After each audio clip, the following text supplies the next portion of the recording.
Hello class, in this video I'll be discussing the applications of Newton's laws of motion. The first one is the first law of motion.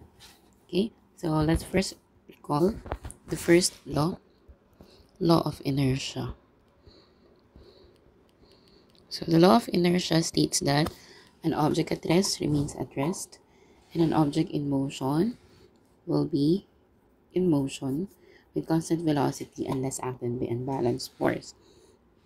So in summary, this talks about balanced forces.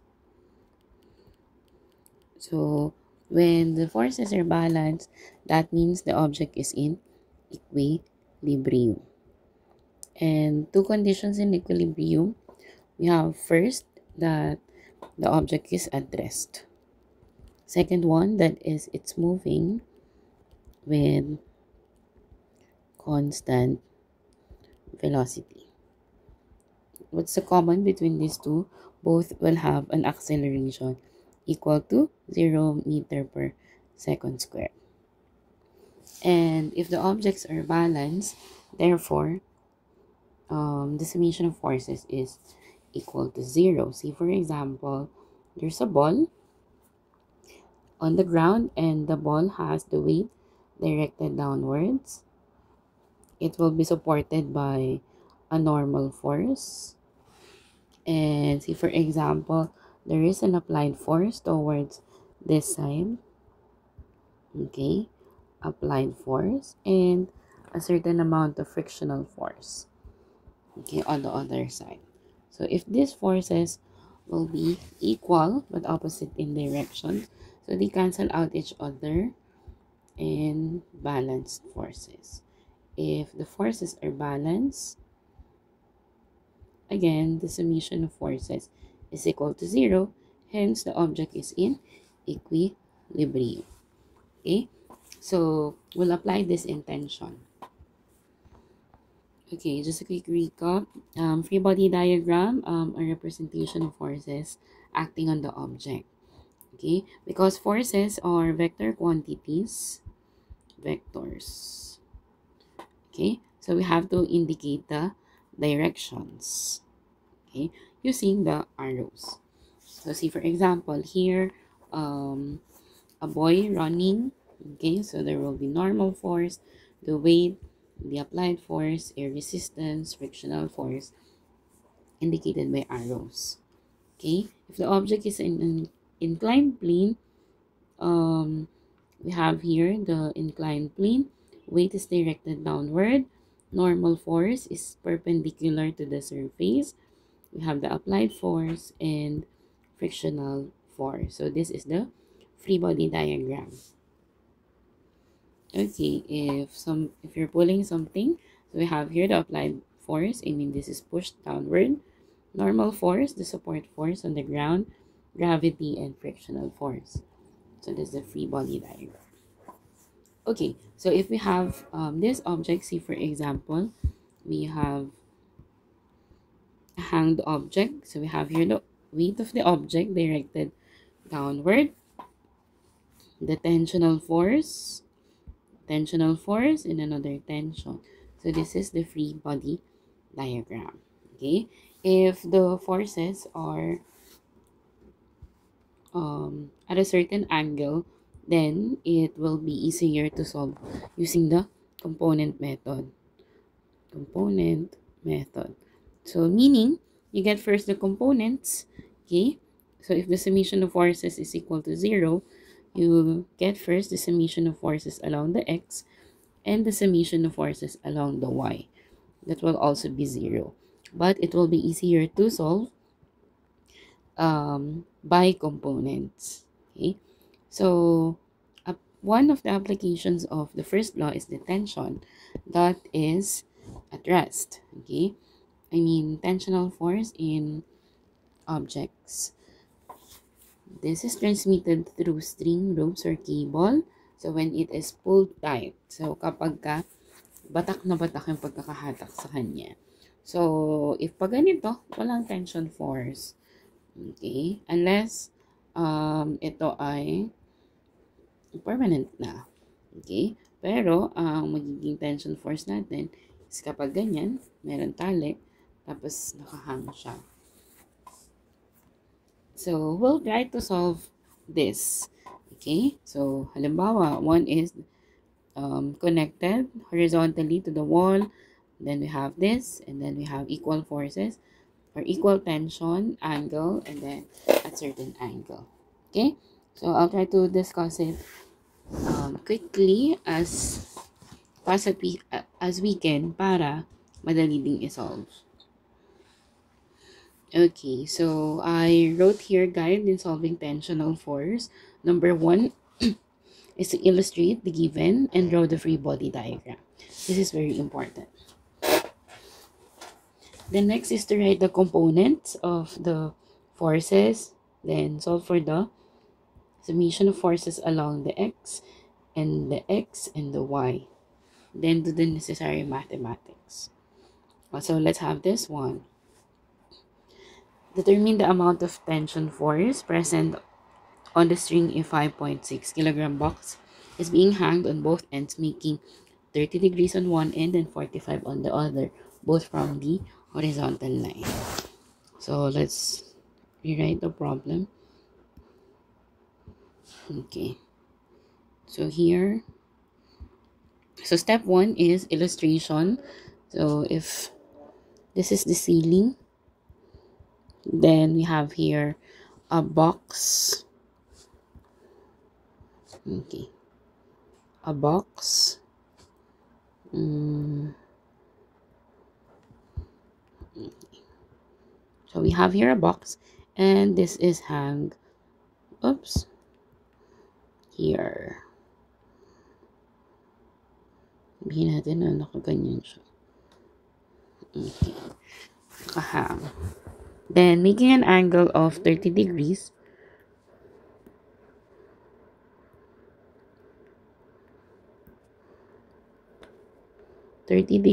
And 45 degrees. Pwede po bang magkabaliktad? Okay lang magkabaliktad. Kasi mag-a-adjust na lang yung values. So, let's name this as T1 and then T2. Next, we draw the free body diagram. Ano yung mga forces dito? We also have the weight directed downward. So, from here, so we have the weight. So, for the free body diagram, draw kayo muna dito. Tapos, i-drawing yung mga forces. We have 1, and then 2, and then 3. Okay. So, basically, kinuha lang natin na walang forces. Then, next is to draw the component. So, we have here, and then we have here, we have here, and here. Okay, yung components niya. If this is your T1, oops. Let's use a lighter version. This is T1. So this one will be T1 sub X, but it's negative because it's towards west. Then T1 sub Y. If this is our T2, this will be our T2 sub Y and T2 sub X. This is 30 degrees. And the other one is 45 degrees. Okay. So again, components. So ito, T2, Y component kasi along the Y axis, X component. Okay? Y axis, X component. Negative kasi towards west. Okay? And this arrow downward is the M times G, or the weight. Next, we draw the we add the components. So the summation of forces is equal to 0. Therefore, the summation of forces along the x is equal to 0. So we'll start with summation of forces along the x. Ano yung mga forces along the x? We have here this and this. We are going to add them. So we have negative T1 sub x plus T2 sub x is equal to 0. Okay? So, in-add natin sila. Then, we transpose. So, T2 sub x is equal to T1 sub x para maging positive. Okay, how do we solve x component? X component, remember that will be a cosine of theta. Y component, a sine of theta. Okay? So, dito, gagamitin natin yung angle as is kasi negative naman yung t. So, we'll have T2 sine of, cosine 45 equal to T1 cosine 30. Okay, nag-substitute lang tayo. Cosine 45, 45 degrees. This one is 30 degrees. Then, to solve for one variable, we divide both sides by cosine 45. Okay, cancel. So, our T2 is equal to T1 cosine 30 cosine 45. Sa akin, gusto ko as is muna to para mamaya na magsasolve. Okay, so as is muna yan. Then, we get the summation of forces along the y. Okay, the summation of forces along is equal to 0. Therefore, the summation of forces along the y is equal to 0. Okay, ito ay nilalagay natin to support that what we are writing is true according to the law of motion. So, ano yung mga forces along the y? Y-axis, vertical. This one is positive kasi towards north. This is positive towards north. This one is negative towards south. So, tatlo yung components. T1 sub y plus T2 sub y minus m times g. Again, kasi negative, downwards. Okay? Lipat natin yung m times g.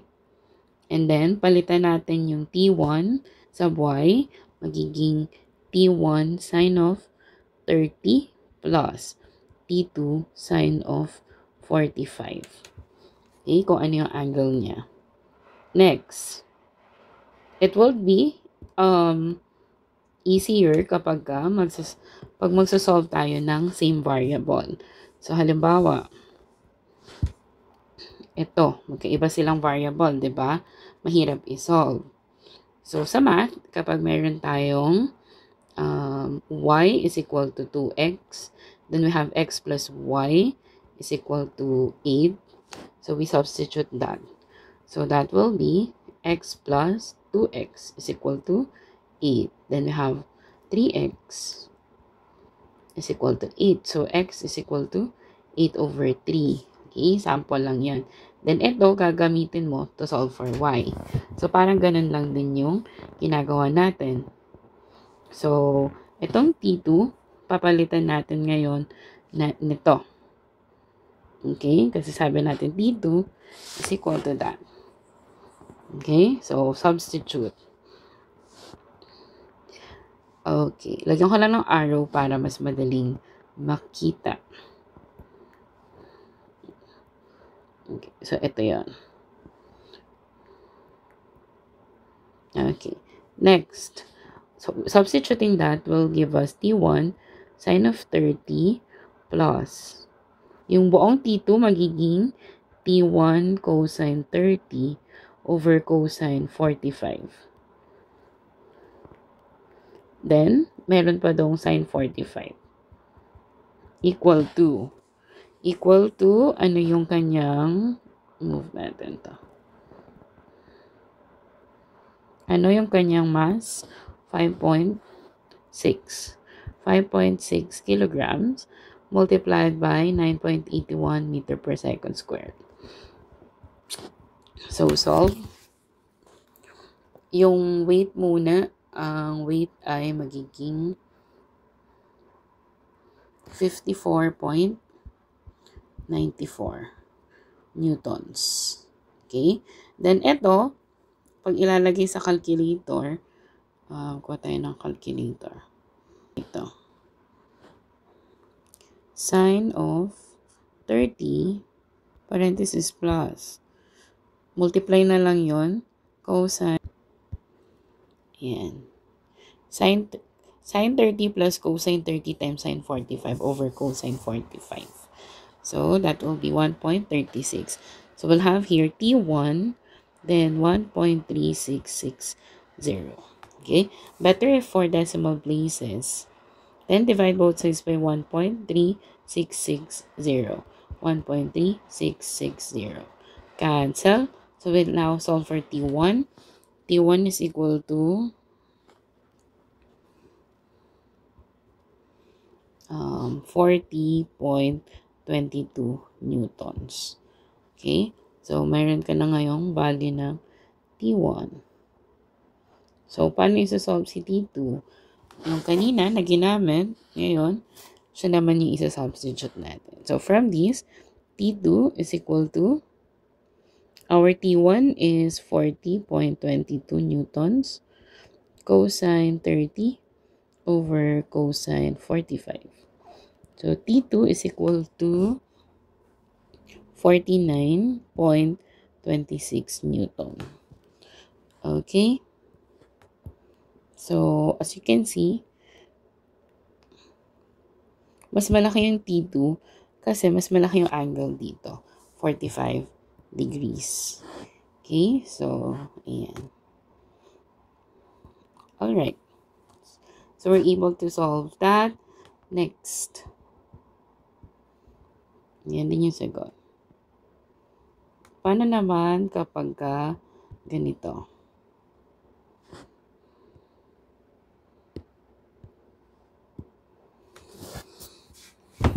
Okay, so determine the amount of tension present on strings of 120 kilogram box. If a 120 kilogram box is hanged on both of its corner, making an angle 65 on one end while the other is attached to the wall horizontally. Okay. Okay, let's add a problem. Okay, so it's hanged horizontally. Up to you pa rin kung saan siya hanged. Anyway, nakadepende naman siya sa iyong label. So, halimbawa, ito yung ceiling. At ito yung box. Let's have the box. At nakahang daw to. Dito sa kabila ay diretso sa wall. Yung isa ay nandito. Okay? So, gawin natin tong white. Excuse me. Okay. So, one is 65 degrees. Say, for example, ito yung 65 degrees. At ito yung sa horizontal. So, this box is 120 kilogram. So, draw the free body diagram. So, in this case, ang free body diagram mo lang ay ito. Siyempre, yung weight directed downwards. Tapos, meron ka ditong straight line. Tapos, meron ka ditong tension. Tapos, take note na yung angle natin is drawn from the horizontal. So, ito siya. Yan yung components. So, if we name this as T1, this is your T2. So, this will be your T2 sub X and T2 sub Y. Then, this is M times G. Okay. Next, we get the summation of forces along the X. So, it would be easier na ipag-add yung components. Kapag ang components na yung ginagamit natin, ito, wala na to. Nandito na to sa loob. Okay? It's like you get the components, yung kanyang Y, X and Y. Okay? Summation of forces is equal to 0. Therefore, the summation of forces along the X is equal to 0. Okay? What are the forces along the X? Ito at ito. Okay? T1 is towards west, kaya negative. Towards east. So, we'll say negative T1 plus T2 sub X is equal to 0. Dalawa lang yung force along the x-axis. Okay? Then, we transpose this. This will be T2. Okay? We can keep the T1 on this side and make the T2 on the other side. So, T2 sub X. Diba? Same pa din naman yun. So, parang trinanspose lang natin yung T1 sa kabilang side, naging positive. Tapos, pinag-switch natin sila ng pwesto. What is T2 sub x? That is x component. So, that will be T2 cosine of theta. What is our theta? 65 degrees. So, T2 is cosine 65. T1 cosine 65. Leave muna as is. Ganyan muna siya. Next, we solve for the summation of forces along the y. Summation of forces along the y is equal to 0. Ano yung mga forces along the y? Ito at ito lang. Isang north, isang south. Ito ay walang component. So, we have T2 sub y plus negative mg or minus m times g equal to 0. Okay? So, lipat natin yung m times g sa kabila at yung T2 sub y.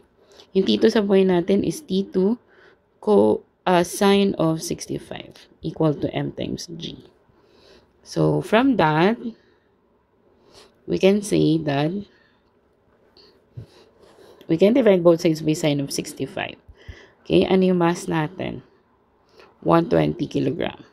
120 kg times 9.81 meter per second squared.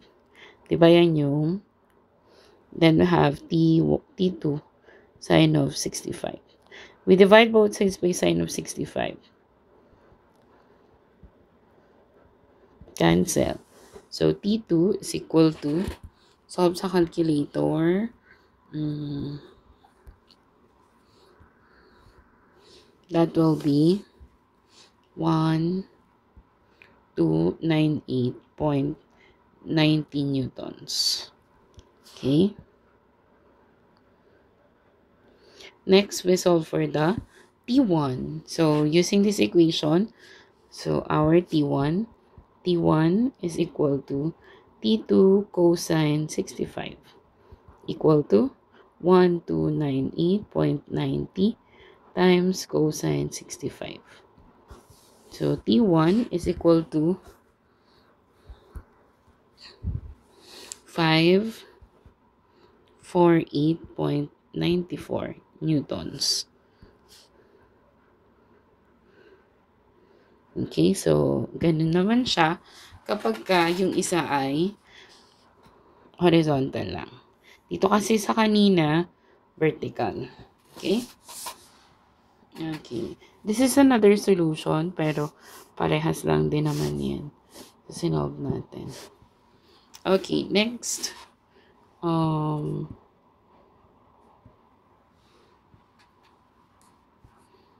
Okay, ito naman. Wala ditong same angle. Oh. Kaya nyo nang isolve yung iba. Okay? So, paano naman yung mga magiging mga shortcut? So, halimbawa, shortcut. Ayaw matanggal. Ayan. Means, paano yung magiging shortcut? Ganun po ba laging mahaba? So, halimbawa, different angles.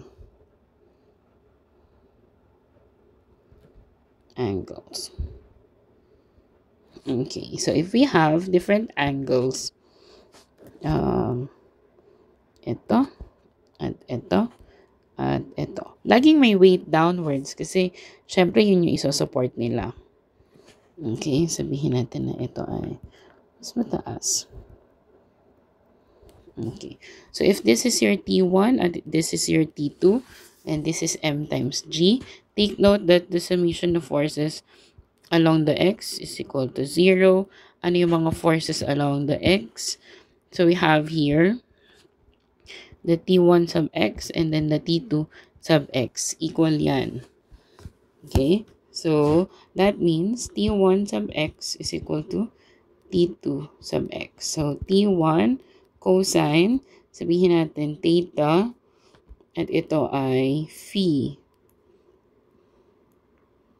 Or sabihin natin alpha na lang. Cosine theta equal to T2 cosine alpha. Divide both sides by cosine theta. Cancel. So, T1 is equal to T2 cosine alpha over cosine theta. Then, pagkatapos niyan, summation of forces along the y. Ayan. Ganun talaga. Ito talaga yung standard na solution. So, ito naman, equal to sa m times g. So, T1 sub y plus T2 sub y. Then, that will be T1 sine of theta plus T2 sine of alpha equal to m times g. Okay? And then, you do here substitution. Okay? Substitute to solve one variable. Substitute to solve one variable. Okay? And do the math. Kapag same sila ng angle, halimbawa, same angle. So, let's try naman. Ito, tapos ito, tapos ito. Okay? Kapag same ng angle, cosine theta, sabihin natin 30 degrees. 30 degrees. So, ganun pa rin yung formula. Summation of forces along the x is equal to 0. So, you have T1 cosine 30 plus equals T2 cosine 30. Same sila ng angle. Cancel. Cosine 30. Cosine 30. Cancel. Cancel. So, that means T1 is equal to T2. Okay? So, kapag ka magsasolve ka ng y, ngayon, solve natin. Summation of forces along the y is equal to 0. So, therefore, equal to m times g. T1 sine of 30 plus T2 sine of 30. Halimbawa na yun yung angle. Okay? So, sabi dito, kanina nagsasubstitute tayo. Ngayon, palitan mo lang to ng T1 kasi equal naman sila. So, pag nire-write naman yan ngayon, magiging T1 sine 30 plus T1 sine 30 equal to m times g. Okay? Then, equal yung magiging sagot. So, parang ganun siya. Then, yung isang angle. Okay? So, kaya nang isolve yan. Wait. Nag-log na yung... Okay, can solve that. The rest, you practice on answering that. Okay, good luck.